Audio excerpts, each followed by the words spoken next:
அஸ்ஸலாமு அலைக்கும் வரஹ்மத்துல்லாஹி வபரகாத்துஹு. இன்றைய பொழுது எமது புல்மோட்டை கடற்கரை இவ்வாறு காட்சி அளிக்கிறது.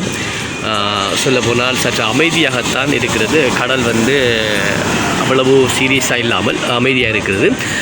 மற்றொரு காரணம் என்னென்னு சொன்னால், அதிகமான பனிமூட்டம் மாதிரி ஒரு சூழல் காணப்படுது.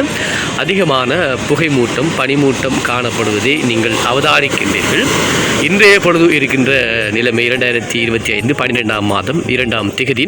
இன்றைய பொழுது இவ்வாறு புல்மோட்டை கடற்கரை ஜின்னாபுரத்தில் இருக்கின்ற இந்த ஜின்னாபுர பகுதி கடல் பகுதி இவ்வாறு காணப்படுகிறது. புகைமூட்டம் தான் அதிகமாக இருக்கிறது. தற்பொழுது நேரம் சரியாக 7 மணி 18 நிமிடம் இந்த காணொளி எடுக்கப்படுகிறது. தொடர்ச்சியாக நிழல் வியூ பேஜினை டிக்டாக் பேஜினை ஃபாலோ செய்து கொள்ளுங்கள். அதே போல் நிழல் வியூ யூடியூப் சேனல் இருக்கிறது. அங்கே சென்று நிழல் வியூவன டயல் செய்தால் யூடியூப் சேனலூடாக சில வீடியோக்கள் பதிவிடப்பட்டிருக்கின்றது. அதனையும் அந்த காணொலியினையும் நீங்கள் பார்வையிடலாம். அதே போன்று உங்களுடைய ஆதரவுகளை வழங்குங்கள். சப்ஸ்கிரைப் செய்து வைத்துக் கொள்ளுங்கள். பெல் பட்டனை கிளிக் பண்ணி வைத்துக் கொள்ளுங்கள். அப்பொழுது நான் தருகின்ற முழுமையான காணொலிகளை நிழல் வியூடைய யூடியூப் சேனல் ஊடாக நீங்கள் பார்வையிடலாம் என்பதையும் உங்களுக்கு அறிய தருகிறோம். சரி, இன்றைய பொழுது என்ன செய்வது? இப்படி கடற்கரை இருக்கிறது, அமைதியாகத்தான் காணப்படுகிறது. ஆனாலும் பனிமூட்டங்கள் காணப்படுகிறது. மேகங்கள் பனிமூட்டமாக இருக்கிறது. பனி என்று குறிப்பிடுவதா அல்லது புகை என்று குறிப்பிடுவதா? புகை போன்று ஒரு வித்தியாசமான ஒரு கிளைமேட் சூழலாகத்தான் காணப்படுகிறது. இவ்வாறு இன்றைய புல்மோட்டை கடற்கரை என்பதை அறிய தருகிறோம். எனவே பொதுமக்கள் ஆகிய நாம் அனர்த்தங்கள் முடிந்துவிட்டது என்று நாங்கள் அலட்சியமாக இருந்துவிடவும் கூடாது. என்றால் நேற்றைய பொழுதும் நாங்கள் ஒரு செய்தியினை பார்க்கும் பொழுதும் உண்மையிலே அறிவிக்கப்பட்டிருக்கிறது. செய்திகள் சோசியல் மீடியா ஊடாகவும் செய்திகளூடாகவும் நாங்கள் பார்வையிட்டிருந்தோம்.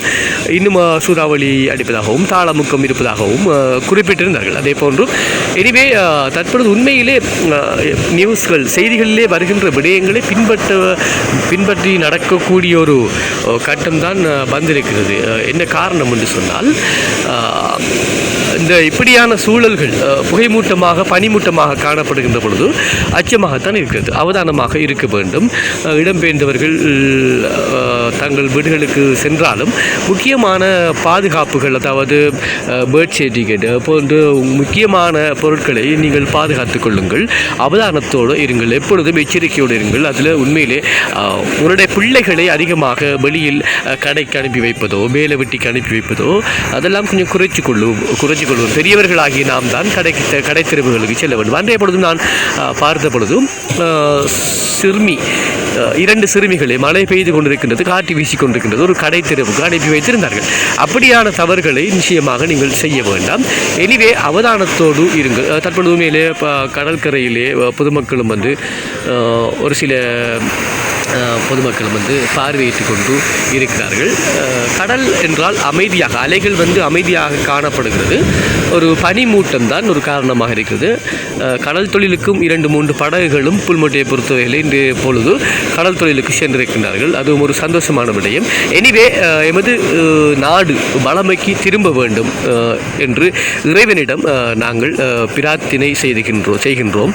நிச்சயமாக எமது இலங்கையின் திருநாடு கூடி சீக்கிரத்தில் அனைத்து உடைமைகளும் சேகரிக்கப்பட்டு இந்த நாடு ஒரு வளர்ச்சி அடைந்து கொண்டு வருகின்ற பொழுது இவ்வாறான அனர்த்தங்கள் வந்தது உண்மையிலே ஒரு கவலைக்குரிய விடயம். எனவே இறைவனிடம் பிரார்த்தனை செய்து கொண்டு உங்களிடமிருந்து விடைபெற்று செல்லும் நான் உங்கள் அன்பிப்பாளர் RJ பைசர். அஸ்ஸலாமு அலைக்கும் வரஹ்மத்துல்லாஹி வபரகாத்துஹு.